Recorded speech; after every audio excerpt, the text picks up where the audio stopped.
Hello, everyone. Thank you for being very, very patient with me. If you are a returning viewer, this is going to be a very interesting way of promoting this book. I have not been streaming for the last 2 years. My computer has been giving me fits, blue screens of death. I lost quite a bit of content before I was able to upload it to YouTube. So anything that you previously witnessed or enjoyed about my streams may be quite a bit different. We have a different opening scene. We've got different book scenes and a different ending scene. No music, nothing to make it fancy because my computer is very basic, very cut and dried right now. I have for quite some time been avoiding reading this series of books because I was looking for the series somewhere through all of my corrupted files or in my old computer, hoping to find the continuation of the story. I did not find it. So what I'm going to attempt now in July of 2025, which it has been 5 years since I have uploaded this story, is to continue this book series. And hopefully those of you who have been waiting patiently will understand that this is the way that I'll be able to continue the series, so that you can find out what happens in this book series. There are 5 books. The series is written by Alexander Gordon Smith. This is read with permission. I am on Lockdown. This is the third reading of Lockdown, and I have it posted as 3 of 5. I don't know how far along I'm going to get. I may even finish this book by the time that this reading is over. I'm going to see how far I go. I'm not taking as many breaks anymore. My voice has gotten better. Because I'm streaming it in July, I recall the last time that I tried streaming this book, there were fireworks going off in the background. And here we are with that situation again. I've got fireworks going off around me. Some of my neighbors are very patriotic, thankfully, in this new year. So I will be streaming Lockdown by Alexander Gordon Smith. And we're starting, since it's been 5 years since I've read this book, I actually don't recall what happened prior to this moment, but I did go back to find out how far along I had read so that I could start from where we were. So the last chapter that I read was called Hellhounds, and this new chapter is called The Warden's Warning. Again, I don't remember where I was at in the last reading, but I'm looking forward to getting started with this again and uploading this part of the book as soon as possible. So without further ado, this is Escape from Furnace series Lockdown, The Warden's Warning. When I woke up the next morning, I actually thought I was on fire. Every single fiber in my body was in agony. I had pains in every muscle. Pains in muscles I didn't know existed. Pains in muscles in places I didn't even know I had. My head was drumming some sort of ancient tribal dance. My throat felt like I'd swallowed a cheese grater, and my eyes were watering as if I was wearing contact lenses soaked in vinegar. I uttered what must have been a pretty pathetic groan, then tried to swing my useless legs out of bed. "Kill me now," I whispered. My spine sounded like a bowl of Rice Krispies as I stood, all snaps, crackles, and pops, but after hobbling round the cell a couple of times like an old man, I felt the pain start to subside. On my second round, I saw Donovan leaning up in bed, looking at me sympathetically. "First time anybody's does chipping, they ache the morning after," he mumbled through a yawn.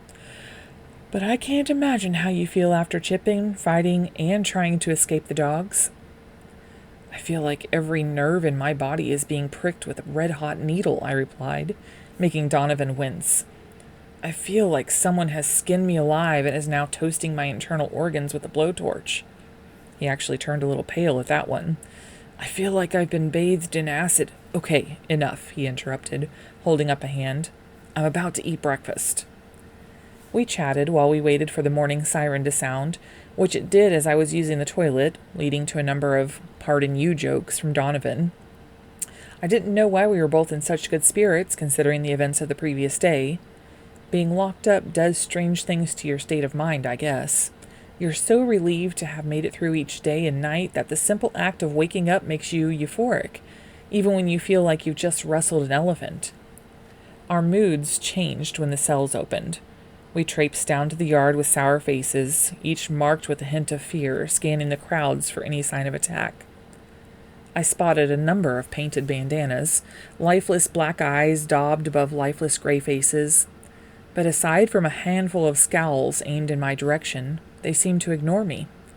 I kept my arms tensed by my sides, ready to lash out, just in case.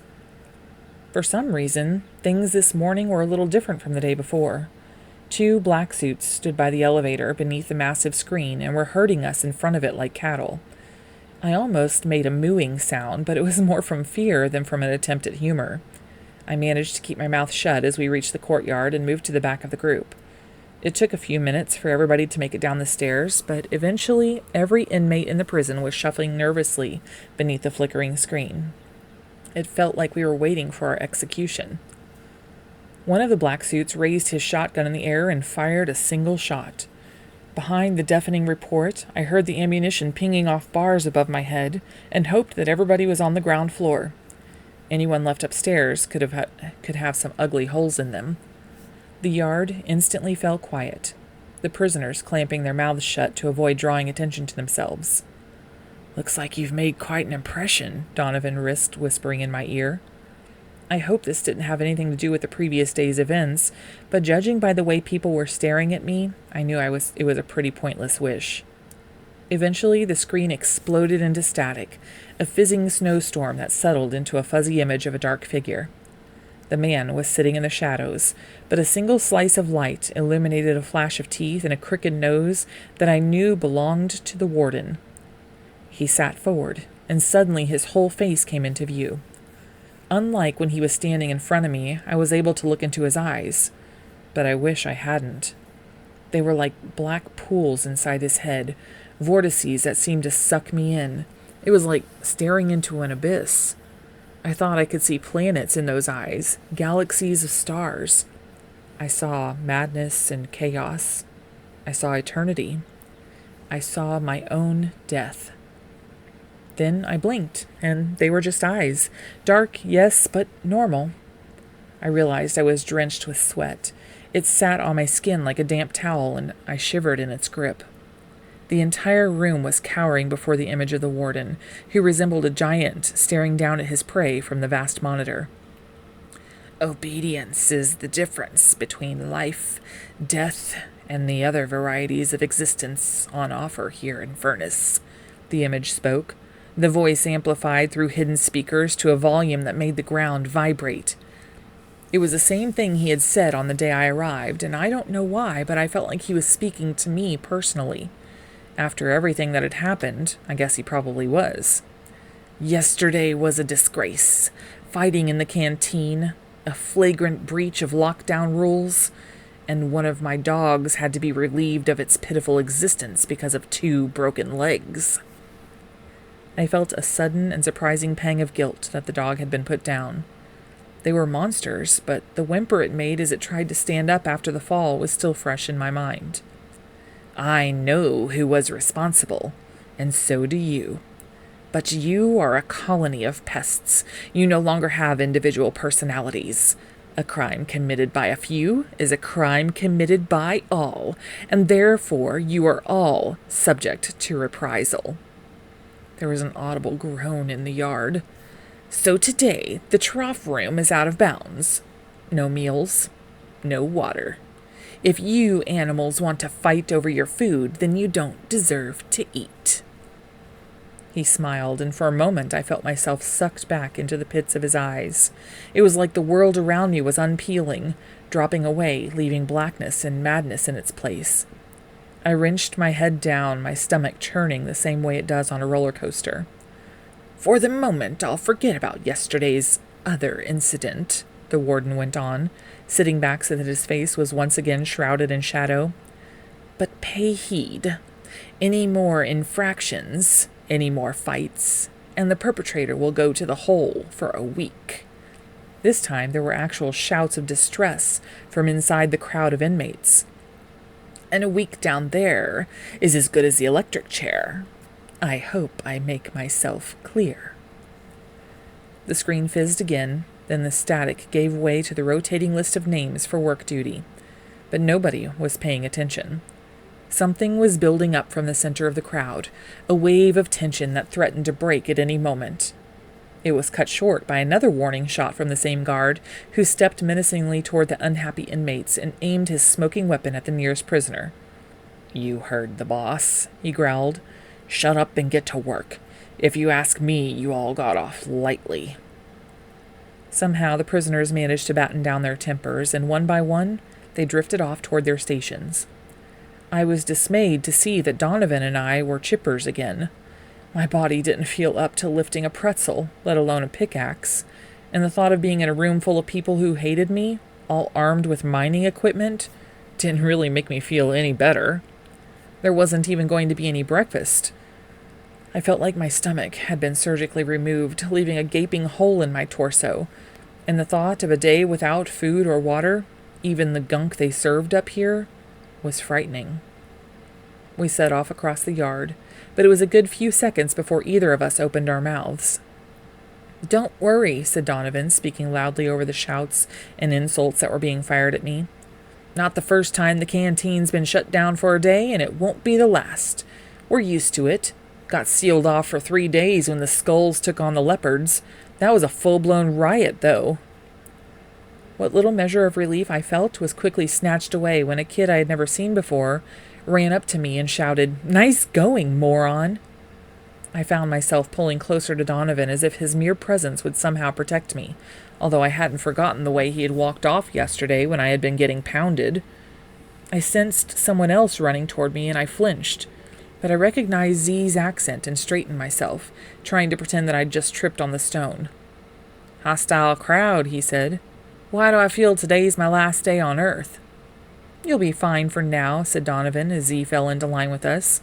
"Nobody will start a skirmish knowing it'll get them a week in the hole. Never been a survivor after that long. The record is 4 days, and he was a hollow man afterward." There was a distinct rumbling of stomachs, but I couldn't tell whether it came from Donovan, Z, or my own gut, which was still churning. It probably emanated from all three of us, a chorus of protest at a day without sustenance. We marched in silence through the hole in the wall, past a black suit whose silver eyes promised a world of pain if we stepped out of line. It was only my second day, but I felt like an old hand at chipping, donning my visor with a world-weary sigh, flicking on my helmet lamp and hefting the pick onto my shoulder to avoid piercing anybody's foot. My muscles complained at the effort, but it was only a half-hearted gripe. They knew what had to be done. Z had been put with us today, and he stuck close by, following my lead and selecting his own tools. The black suit split us up into teams, and once again we marched into the third room. Donovan and I staked out the same spot at the far end of the half-finished cavern, and I filled Z in on the job description. "Pound and clear, that's it. Oh, and watch your head." The steady percussion of metal and rock began again in earnest. At times, the noise sounded exactly like what it was, a load of kids smashing a rock wall. But occasionally a rhythm would start up, some mysterious force of coincidence turning the relentless plinks into a staccato tune. It would only last for a few seconds before once again fading out of sync, but it always brought a smile to my face. It was only after 10 minutes or so of painful chipping that I felt like I was being watched. I put the sensation down to the fact that people were still scowling at me, but it was so powerful, it felt like something boring into the back of my neck. I swung around and scanned the inmates before me. Most were hidden behind visors and a layer of red dust, but there was one familiar face that turned away as soon as I saw it. It was Montgomery. I laid my pick down on the ground and walked over, weaving my way carefully around the wooden posts holding up the ceiling. He tried to back away, then stopped, then turned, then lifted his pick as though to start work, then let it drop. Finally, he slumped his shoulders and acknowledged me with a nod. Behind the shine on his visor, I made out bruised cheeks and swollen lip, but his expression was hard as ever. "How are you?" I asked softly. He fixed me with a glare that caught me by surprise, like I'd been the one beating him up. "I guess you want me to thank you," he spat. I raised my eyebrows and opened my mouth, but I had absolutely no idea how to respond. "I didn't ask you to help me. I'm not some charity case. What, you want a big reward for rescuing helpless little Monty? Well, you're not getting one." Flecks of foam dotted the plastic screen in front of him. "Now we're not even allowed any food. A whole day. It's your fault." He lifted his pick and waved it at me. It reminded me of an old man shaking his cane at a group of kids. I held up my hands in surrender, my eyebrows refusing to return to their normal position. "Geez," was all I could manage. I felt the familiar burn of anger flare up inside my chest, but I swallowed hard and it faded. Monty's face was creased in hostile determination, but I could tell that it was fear making him react this way. I hoped it was, anyway, otherwise he was an ungrateful little wretch. I opened my mouth to try to reassure him, then thought better of it, turning my back on him and returning to my pick. "He didn't look like he was bursting with gratitude," said Z, pulling up his visor and wiping a gloved hand across his brow. The move left a trail of wet dust on his forehead that looked like blood in the half-light of the room. "Did he even say thanks?" I shook my head, and Z scowled over at Monty. "That's so out of order. We could have died yesterday saving his fat ass. We should have just left him." "I told you so," said Donovan between swings. I ignored him, but they were both right. It had been a stupid thing to do. I'm no hero, no action star. I'm a villain, not a saint. I should have abandoned Monty to look up after the skulls, but we'd never have gotten on the warden's bad side, and we'd all have had breakfast. I took one last look at him standing by himself, still holding his pick up like a weapon and staring at the floor, then started pummeling the wall again. I'm a little ashamed to say that this time, when I saw faces in the rock, I imagined they were his.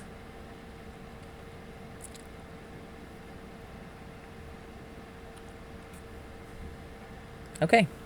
Let me double check what time it is.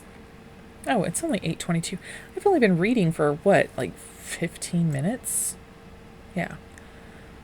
All right. We're going to go about 2 hours, see how far along we get. Yeah, we're going to go about 2 hours. And then, see how far along we get. Downtime. Nobody in Furnace knew exactly how long work duty went on for. Donovan claimed that it was 5 or 6 hours, from breakfast to lunch, but that second day of hard labor felt more like a full 24-hour stretch. With no fuel to keep us going, we all quickly began to falter. The oppressive air of Furnace beat down on us like dragon's breath, hot, stale, and at times stripped of oxygen so we felt like we were choking. It was the lack of water that really took its toll, drying us out like prunes and forcing us to lay our picks down every couple of minutes to avoid blacking out. I even found myself eyeing the sweat on Donovan's forehead in the hope it would quench my thirst. There were a couple of times I felt the world spin uncontrollably, the rush of vertigo like I'd just fallen off a cliff. I had to clamp my eyes shut and lean on my pick to avoid losing it completely. Other kids weren't so lucky. 2 passed out that morning, the second midway through a swing. He fell forward like a dead weight, landing face first on a jagged strip of rock. The sight of gushing blood usually would have turned my stomach, but I'd already seen far worse than that here in Furnace. His prone body was dragged from the room by a black suit, a slick crimson trail betraying his route. By the time the siren sounded, half a lifetime later, The rhythm of picks against rock had dwindled to a sorry tapping from the couple of inmates who still had the strength to lift their tools. We were so desperate to leave that we all pushed our way through the door before the echoes of the siren had faded away, and in less than a minute we dumped our stuff and we were waiting at the equipment room for the order to move through to the showers. Obviously another group had beaten us to them, as the black suit showed no sign of letting us pass. To avoid the growing sense of frustration which would explode into violence at any moment, Donovan, Z, and I drifted to the back of the room. For some reason it seemed calmer here, cooler, but I couldn't work out why. The other guys felt it too, and it seemed to relax them, loosen their tense limbs, and tease a smile from the corner of their lips. I found myself thinking of mountains. Of all things, snow-tipped and wind-blown as high above the world as we were below it, and drenched in light and air. All three of us took a deep, shuddering breath in unison, then laughed at the fact that it had happened. Something about this spot was euphoric, and we all had to pinch our noses to avoid giggling helplessly. Fortunately, at that point, the black suit gave the order to move on, and the noise of our spluttered laughs was lost in the clump of feet. It was only as we made our way out of the room that I fathomed the source of our bizarre rapture. Looking back, I saw the splintered black hole in the rock that led into room 2. It was still sealed off with heavy wooden boards because of the cave-in, but there was no mistaking the nature of what was emanating from that portal. It was fresh air. After the heat and hardship of the chipping room, the showers were like paradise. For once, the cold water was a blessing, not a curse, and we all stood under the flow, letting the icy blast cool and cleanse our bodies, and gulping down as much liquid as we could. I swear more water went down our throats than down the drains that afternoon. I thought the abundant supply of cool liquid might have kept things civil in the showers, but I've learned that in Furnace you can't have more than a few minutes without cruelty of some kind. Behind the roar of the flow, I heard jeering again, wolf whistles and laughter that seemed to be both muffled and amplified by the vapor in the air. I wiped the drips from my eyes and glanced across the shower room to see who was being persecuted this time, but I needn't have bothered. Monty was pressed up against the wall further along the same row as me, while a pack of inmates sucked up water with their mouths and spat it at him. The poor kid was trying to cover something on his upper arm, and when he raised his hand to block a spout of spit water, I saw what it was. A brown birthmark the size of a grapefruit and the shape of a heart. One of the kids stepped right up to Monty, cheeks full, and let loose a veritable torrent right into the kid's face. "Nice tattoo, lover boy," he shouted through a twisted grin. I felt that familiar tug of anger, a beast inside me that wanted to be unleashed, but I fought it, reminding myself how Monty had reacted earlier. Besides, he spotted me staring at him, and his green eyes narrowed in a way that once again made me feel like I was the one tormenting him. It was an expression of defiance, one that warned me not to help him. I didn't really understand it, but I respected it and turned my back to let him know. I was glad I did, as the wet thump and cry that sounded from behind me would have been too much to witness. Colder than glaciers and dressed in clean new uniforms and paper shoes, we marched from the shower room into the courtyard. An armed black suit stood in front of the tunnel that led to the trough room, but I wasn't too upset about the thought of not going in there again after yesterday. Instead, Donovan led me and Z across the yard toward the stairs. "Things get heated down here when the trough room's out of bounds," he explained. "Hundreds of prisoners all starving and thirsty and bored is like dynamite waiting to go off. I don't think anything will happen, not with the warden's warning and all. No one's going to blow if they've been promised a week in the hole, but best to stay clear just in case." I wasn't going to argue with that. We reached the stairs and traipsed upward, but not before I noticed another door tucked beneath the stairwell. The gap in the rock so narrow that it was almost invisible. 2 inmates stood outside, casually leaning on the wall. One was a skull. The other had 2 black lines across each cheek, a mark I'd seen on another couple of prisoners. "What's in there?" I asked, pointing. Donovan bent down to peer through the steps and nodded when he caught the eye of the inmate with the painted cheeks. The guy tilted his head in Donovan's direction in acknowledgement. "That's the gym," he replied, continuing up the stairs. "But don't get your hopes up. That's private property, owned by the Skulls and the 59ers, the guys with the lines on their faces." Why 59ers? Z asked as we reached the second platform. Donovan snorted. Ask them. It's how many people they killed during the summer of slaughter before they got sent down. There's 15 of them, so you do the math. They claim to have been one of the biggest gangs in the capital, east of the river. Don't believe it myself, though. They weren't big enough to take on the Skulls when they got here, just arranged some kiss-ass pact where they both control the gym. Ask me, 59 is their combined IQ. We reached the fourth platform with a series of huffs and puffs, each of us using the banister to pull ourselves up. They let a handful of people in to use the equipment, including yours truly, Donovan went on. But nobody else gets in. They use it for cards and organized skirmishes. Floor in there is permanently red, if you follow me. Who wants to use the gym anyway? Grumbled Z as we hauled ourselves onto the fifth level. Get worked hard enough in here without worrying about weights and rowing machines and all that crap. It's okay for you, Donovan replied, turning and flexing his arms at us. It looked for a minute like there were a couple of melons where his biceps should be. You don't have a body like this to look after. We laughed, but like all good moments in Furnace, it was short-lived. As we neared our cell, two spotty faces emerged from behind the bars and blocked our way. It was Kevin Arnold and one of his lieutenants, a scar-faced kid called Bodie. Donovan seemed to expand when he saw them, his body swelling as he tensed his arms, and for a second, the Skulls looked anxious. Don't have any beef with you, Donovan, Kevin said. I thought I could hear another sound from inside the cell, the noise of running water. Just your jerkweed bunk buddy. The Skulls turned their attention to me, and I prepared to defend myself, nervously eyeing the 6-story drop to my right and praying that I wouldn't end up flying over the railing. Donovan didn't say anything, but he didn't back down either. Got our man killed yesterday, Kevin went on. Don't take that offense lightly. Gotta pay. Blood for blood. You know the rules. Actually, I wasn't given a copy of the pirate handbook when I arrived, so I don't, I replied, cursing my voice, which trembled as I spoke. Kevin smiled, and I noticed that he didn't have any of his front teeth.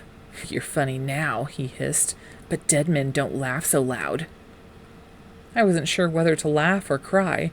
It sounded like some terrible Sunday afternoon horror film, but I knew that Kevin would skewer me with a shank without thinking twice. Soon as the warden lifts his warning, we'll shut you up for good, new fish. You and your little girlfriend there. Z spluttered in shock at the comment, but didn't say anything. Kevin and Bodie barged past us and started walking up the platform. They were followed by a third inmate who strolled from our cell, still buttoning up his fly. Sleep well tonight, he said as he followed his friends, and I suddenly realized what the noise of running water had been. I dashed into the cell to see a dark stain spreading across my sheet. No way, I blustered. They can't. I mean, what did they do that for? Where am I going to sleep? I went on like that for the best part of a minute before recovering my senses and pulling the wet mess off my bed. From the way it dropped to the floor with a splat, I was pretty sure that all 3 boys had relieved themselves on my bunk. I dragged the sheet out of the cell onto the platform, then looked up at Donovan and Z. What am I supposed to do now? Laundry's in a couple of days, Donovan answered with a shrug. Till then, I guess you'll just be sleeping al dente. Al dente? I asked, frowning. Z chuckled. I think he means al fresco, he said. Out in the open. What am I, Italian? Donovan replied, raising his arm as if to whack Z, but giving him a gentle clip on the ear. Al dente, al fresco, al pacino. It's all the same to me. The sharp tang of urine was making our eyes water, so we walked a few steps along the landing and sat down, our feet dangling over the drop, and our faces pressed through the railings. The inmates looked like toy soldiers below, separated into different units that occupied various sections of the courtyard. Like oil and water, each group seemed repelled from every other, never straying into enemy territory. Some milled around like packs of dogs looking for any sign of weakness. Others sat at the scattered tables, arm wrestling and playing cards. There was even a group of younger inmates playing tag, yelling in excitement as they chased one another around the yard, avoiding the bigger boys. I don't know why, but the sight of them running brought a lump to my throat. They were kids who should have been tearing across the school playground between lessons, or on their way home to a hot meal and a loving family. Some looked like they were 10 years old, for Christ's sake. They never even had a chance to enjoy being young. The warden's not going to lift his warning, is he? asked Z, taking my mind off events below. He'll lift it in time, explained Donovan. This place is like a pressure cooker, and he knows it. He'll leave the threat of the hole hanging over us for a few days, but he can't keep it up forever, or he'll have a riot on his hands. He idly picked up some rust from the bar and flicked it into the void. He won't announce that he's lifted it. There will just be a skirmish one day, and all that will happen will be a lockdown. Like I said, you never really know what's going to happen in this place. So what's the deal with the warden anyway? Z went on after a chorus of sighs. He's a pretty scary guy. Those eyes. You saw it too? I asked, remembering the way that the world had dissolved when I met the warden's stare. I felt like he was stripping away my soul or something. Yeah, Donovan replied. Eyes like fingers. They go right into your brain. Did you notice that you can't meet his gaze when he's standing in front of you? We both nodded. Nobody here can. None of us get it, but then there's plenty of things in Furnace that none of us get. But what about when he was on the screen, I said. I mean, I thought I saw, well, planets or space or something. I couldn't quite remember what I'd seen, and talking about it now, it seemed ridiculous. I saw death, I guess. Stuff like that. I just saw nothing, Z added. It was like looking into a space that had once been full of stuff, but now it's just full of emptiness. I thought I was being sucked in. Just take it from me, Donovan said. Stay well clear from the warden. Some here think he's the devil. I don't. I don't believe in that religious talk, but I know evil when I see it. He's something rotten they dragged up from the bowels of the earth, something they patched together from darkness and filth. He'll be the death of us all, every single one of us here in Furnace. Only question is when. I know one thing, I added. The warden certainly brings out people's dramatic sides. Z and Donovan both laughed through their noses. So does he own this place, then? Z asked. Both Donovan and I shook our heads, but I let the big guy explain. There's a reason it's called Furnace, dumbass, he said. It was built by some guy called Alfred Furnace. Businessman or something, rich enough to pay for this place anyway. Nobody really knows anything about him. He never visits. Probably just sits on a throne somewhere counting the money the government pays him to take lowlifes like us off the streets. We sat in silence for a little while, listening to the noise filter up from below.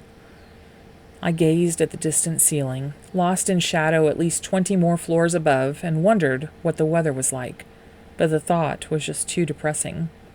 Well, I said eventually, we've witnessed fights, giant mutant dogs, and a warden who may or may not be Satan himself. Surely there can't be much worse to see at Furnace. Kid, said Donovan matter-of-factly, you ain't seen nothing yet. You can't truly understand what a nightmare this place is until the Weezers come for you in the dead of night. You want horror? The sight of them outside your cell could scare you to death by itself. I didn't believe him, of course. I mean, after what I'd seen already, I couldn't imagine anything more terrifying. But I was wrong. The dogs and the warden, they were just a warm-up act for the sickest show in Furnace. A show that I would only have to wait another 4 days to witness.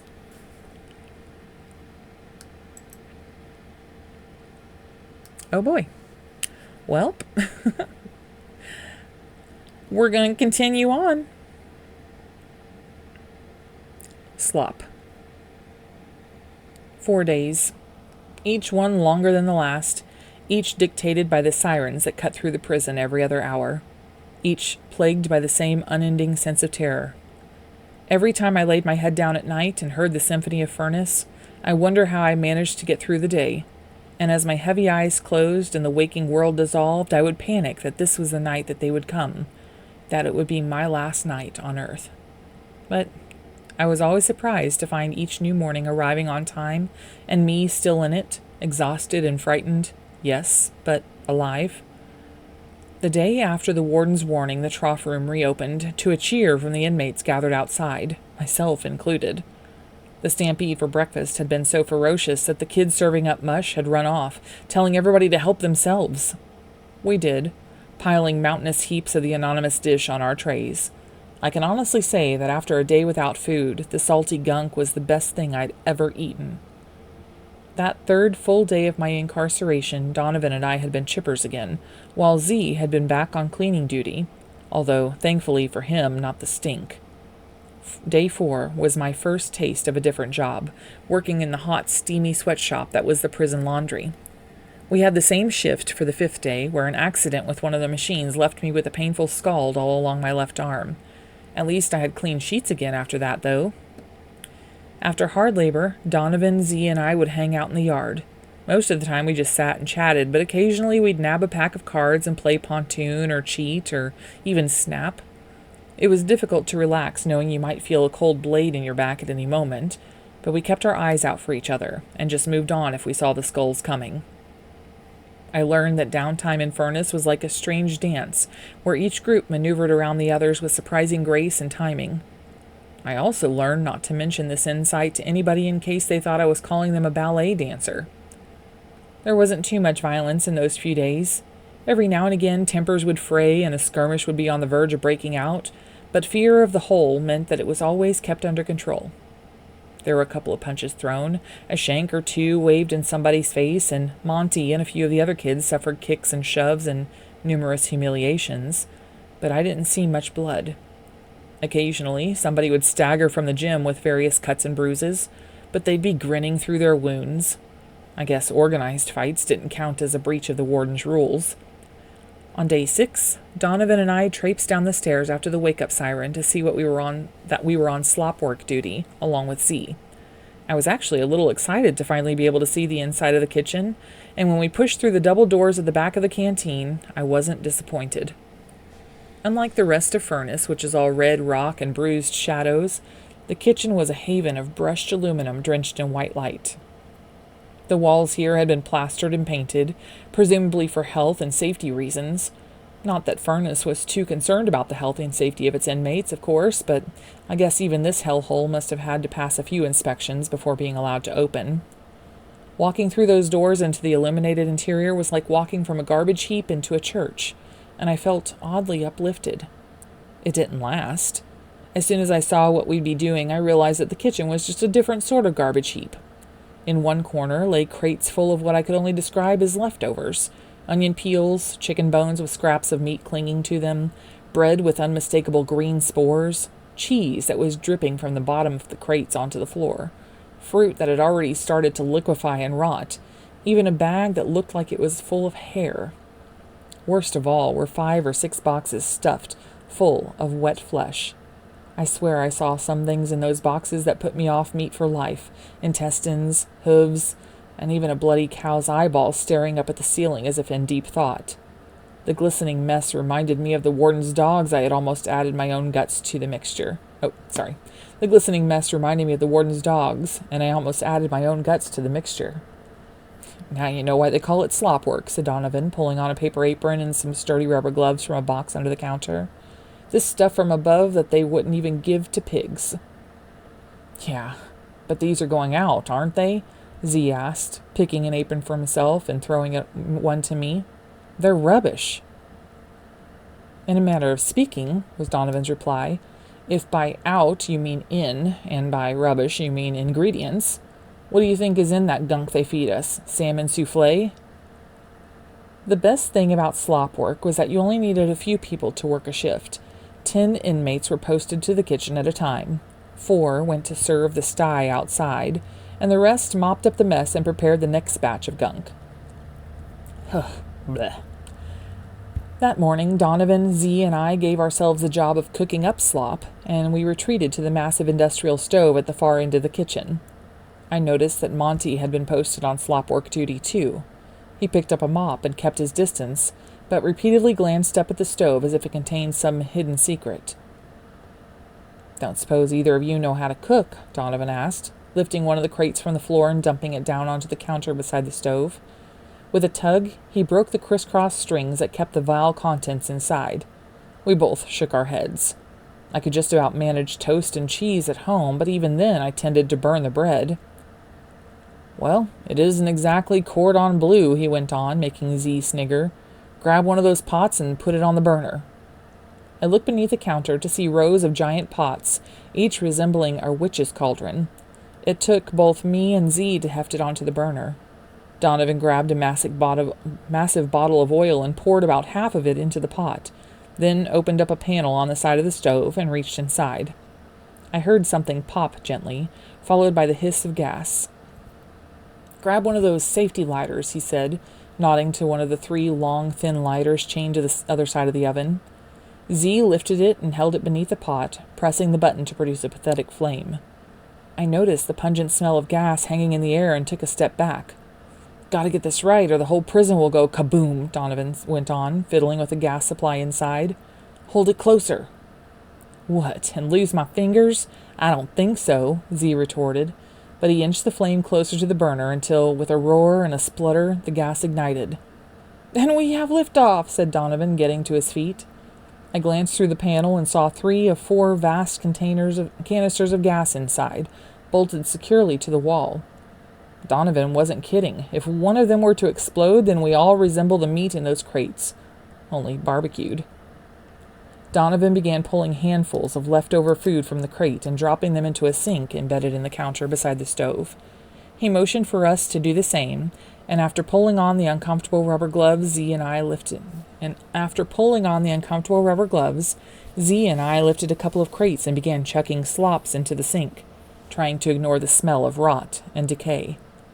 When Donovan's crate was empty, he threw it to the floor, picked up a stick, and began prodding the disgusting mixture down the drain. "Stand back," he said, reaching across the counter and punching a switch. A sound, not unlike a chainsaw in mud, rose up from the sink, and the slop slowly began to disappear. "Is that a garbage disposal?" I asked, speaking over a series of gargles and wheezes from the spinning blades down the drain. "Nope. This is Furnace's patented flavor mixer," he replied, ramming the stick down the drain to clear a blockage. "Guaranteed to blend ingredients in just the right order to produce a scrumptious meal." We forced a couple more crates of food into the sink, watching as it was sucked into the hole. Donovan even risked a carton of meat, holding it upside down until the flesh inside gave in to gravity and plummeted earthward like so much pink porridge. I think I glimpsed a number of pale forms wriggling their way free of the rotting guts, but I put it down to my imagination. Surely even this place wouldn't feed us maggots. Donovan switched off the machine and opened a door in the counter. Beneath the sink was a huge bucket, practically overflowing with the brown goo that dripped from the pipe above. Grunting, he picked it up and tipped it into the cauldron. There was a brutal hiss as the gunge met the boiling oil. "Another couple of bucket loads and you'll have made your first batch of trough slop," he said as he repositioned the bucket. "Leave it to boil for an hour or so until it loses all taste and color. Add in some filler and salt and bingo, perfection on a plate." "Doesn't seem so bad," I heard Z mutter. "Well, let's see if you're still saying that when you've made your 30th pot of the day," Donovan answered. "Got a lot of bellies to fill in here." That is disgusting. Like everything in Furnace, slop work was a dirty and draining duty, but being with Donovan and Z made it feel a lot less like a chore. We chatted and joked as we processed the stinking crates, filling each other in on our histories, our likes and dislikes, our proudest moments and most embarrassing memories. I doubt any of us were really telling the whole truth. I know my boasts about captaining the school soccer team and getting a story published in Sci-Fi Monthly were a far cry from reality.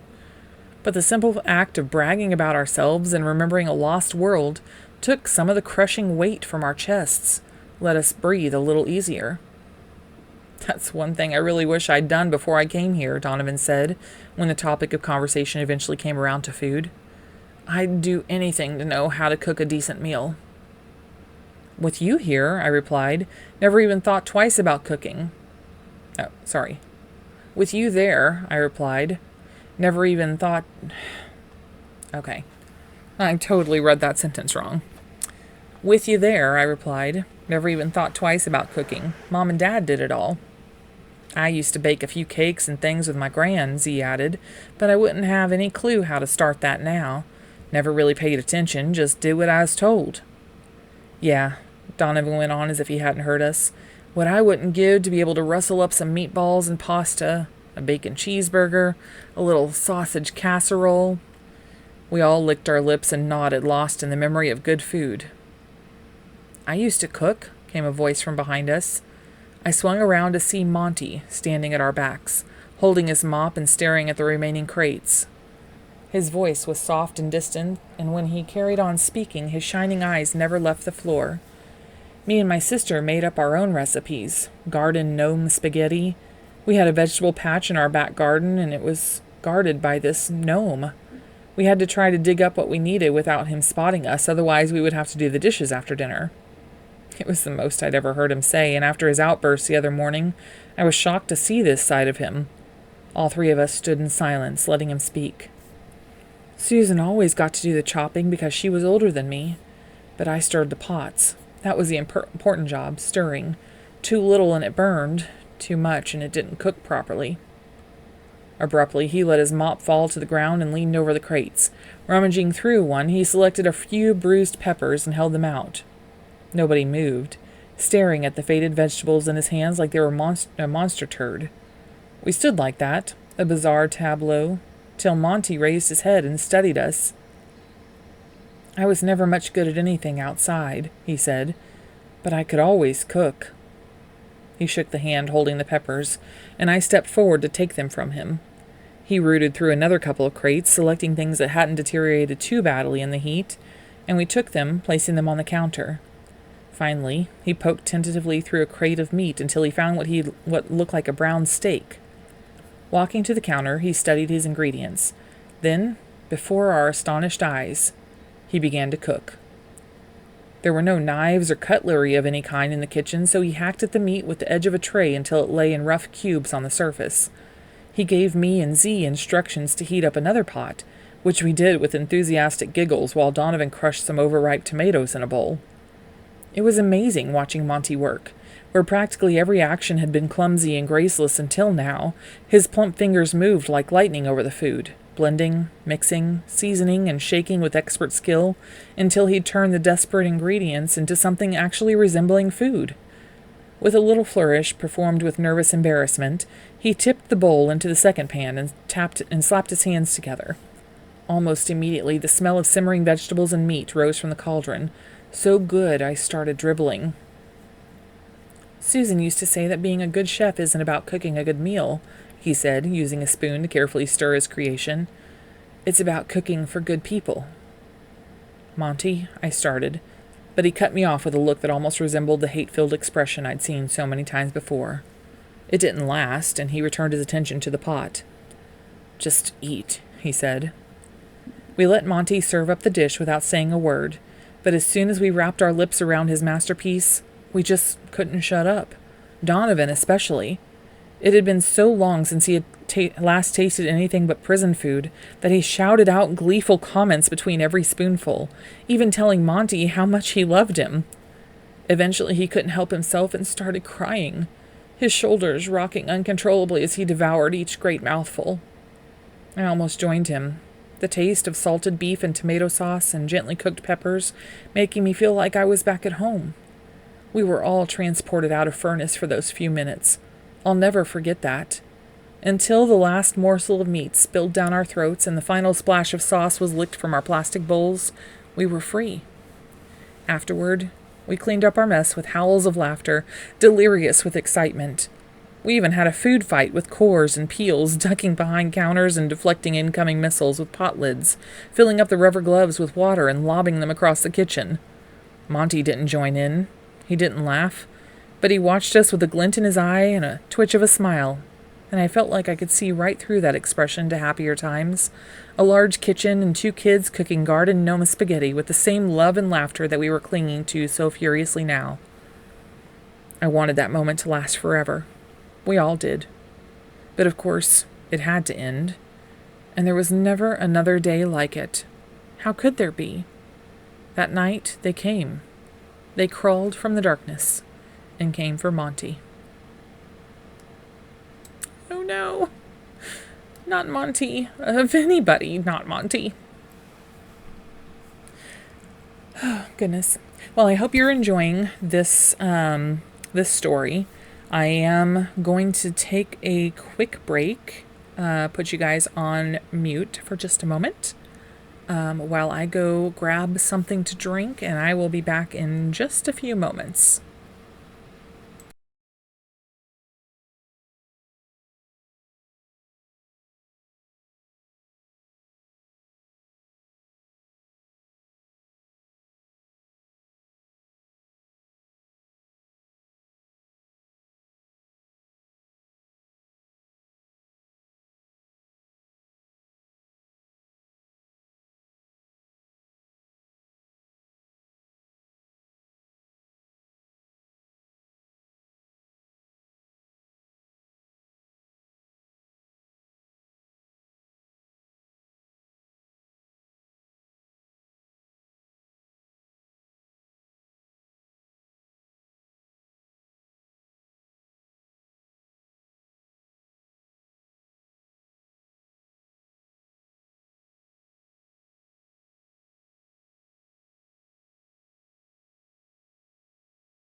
Okay, I am back. We're getting ready to start on the next chapter, and I brought my drink with me, so this next time that I take a break won't be so long. The Blood Watch. They came without warning. They came without mercy. One minute I was asleep, embraced by blissful dreams of Sunday afternoon picnics. The next, I was shunted back into Furnace by a siren that wouldn't end. A continuous blast that wove itself around its own echo, until the prison quaked and my ears stung. At first I thought it was the wake-up call, but it was still pitch black, and I knew from my internal clock that it was the dead of night. As soon as I made that calculation, I knew it was finally happening. They were coming. I shot up in my bed, my heart beating so hard I was convinced it was trying to pound its way free from my chest. A wave of murmured wails and panicked cries circled the prison, ending with Donovan, who seemed to choke back a sob. "Please, God, not tonight," I heard him whisper above the klaxon. "And not me. Not me, please, God." The darkness pressed against me like a coffin lining, and my light, starved eyes played tricks. Strange figures pulled themselves from the black cloth, always in the corner of my vision, stretching out for me with decaying fingers and hollow eyes. I expected to feel boning hands grab my arm any second, a cold embrace dragging me into the pit. I struck the air helplessly, and each time the phantoms dissolved only to form again, their pursuit relentless. The wail of the siren cut out, and at the same time 1,000 red lights embedded in the prison walls burst into light. I was plunged into a thick, choking silence, like someone had thrown me into a pool of blood. I saw the world in shades of red and black, and quickly found myself praying for night again. At least you can hide in the dark. From the yard below came a hiss, then a bone-shattering boom as the vault door was unlocked. It swung open to reveal a procession of hunched forms who marched slowly from the gloom like they were heading a funeral procession. From my cell, I couldn't make out who they were. The red light turning them into a vague phantom who drifted in and out. Sorry, I am having some issues with reading this part. Let me go back one. From my cell, I couldn't make out who they were. The red light turning them into vague phantoms who drifted out into the yard. From the sound of wheezing, however, I could guess. I craned my neck to get a better view, but as soon as I moved, I heard Donovan cry out, "Just keep your head down, you idiot," he hissed. "Don't draw attention to the cell." You could have heard a pin drop. Every single prisoner in Furnace had clamped his mouth shut, not even daring to take a breath for fear of alerting the twisted figures below. My own breaths sounded like hurricanes, my heartbeat like a drum punching out a rhythm that could probably be heard on the surface. Some perverse element of my brain started silently singing along to the twin beat. "Take me, take me, take me." And I had to bite my lip hard in order to make it shut up. The 5 figures below stopped in the middle of the yard, wreathed in shadow. Then, as one, they screamed.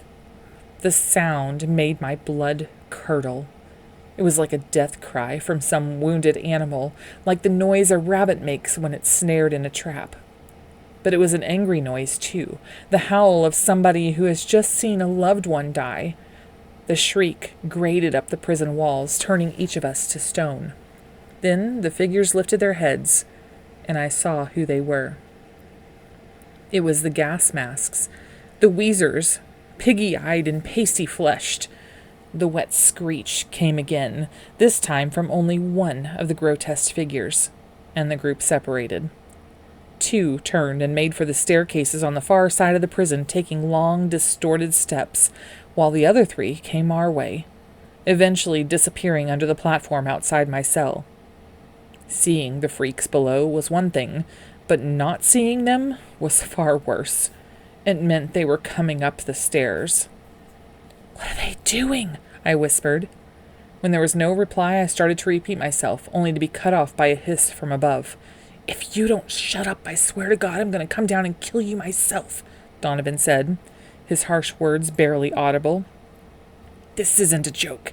If they mark this cell, then you're going somewhere that makes death look like a holiday." I opened my mouth to ask again, but from the yard outside came a buzz. Then with a sharp crack and a shower of sparks from the top of the prison, the lights went out.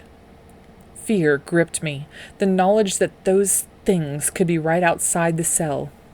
But seconds later, the prison was plunged into a pool of blood-red color again as the electricity came back on. "What the hell is happening?" I asked. But this time I had spoken too softly for even Donovan to hear. I chewed my lip furiously, desperate to know where the gas masks were. Finally, I could bear it no longer. As quietly as possible, I lifted the covers from my bed and climbed out. The squeak that the bunks made seemed as loud as the siren, and as soon as he heard it, Donovan shot up in bed, his eyes like daggers. "Back!" he spat, fear severing his sentences. "Get us both taken!" He glanced at the bars, his face a mask of panic. "Not too late!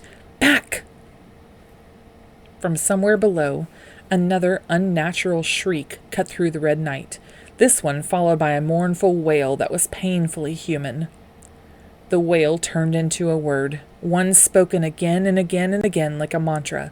"No, no, no, no, no, no, no." The lights cut out again, the sparks that fell from above like a miserable fireworks show that did nothing to illuminate the prison.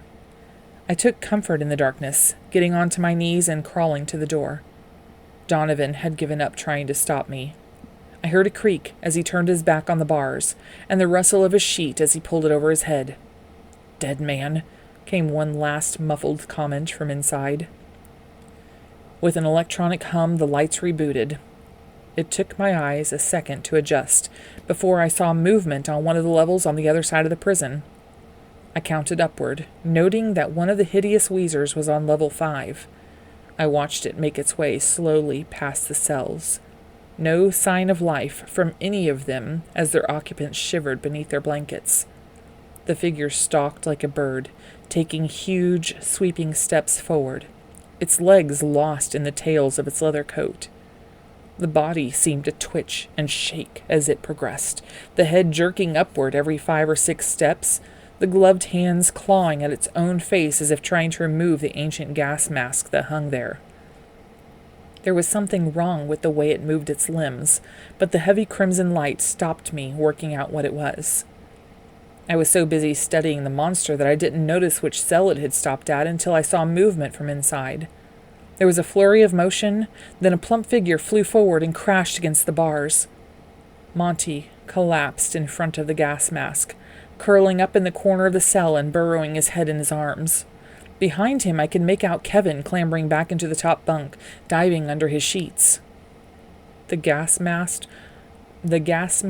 arched its back and screamed, causing Monty to curl even more tightly into himself. Then it placed a hand into its trench coat.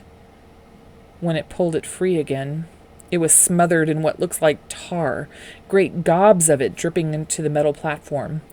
The freak wiped its filthy hand across the cell door twice, marking out an X on the bars. Then it screamed again and froze, its dry wheeze the only sign it was still alive. The prison went black for a third time, and I squinted into the darkness in vain. From somewhere above me came another scream, another terrified protest, then a fizz of static as the red light struggled on again. My view of Monty's cell was blocked, and it took me an instant to work out why. When I did, my heart actually skipped a beat as the horror sank in.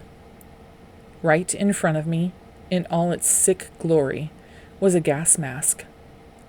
I only looked at it for an instant before staggering backward, but the image was seared onto my brain for a lifetime. The monster was standing directly outside the cell, staring at me with eyes so deeply embedded in its shriveled face that they looked like black marbles. The contraption that covered its mouth and nose was covered with rust and verdigris, and this close I could see that the ancient metal was stitched permanently into the skin. It inhaled noisily, then raised its arms, the movement parting the filthy blood-stained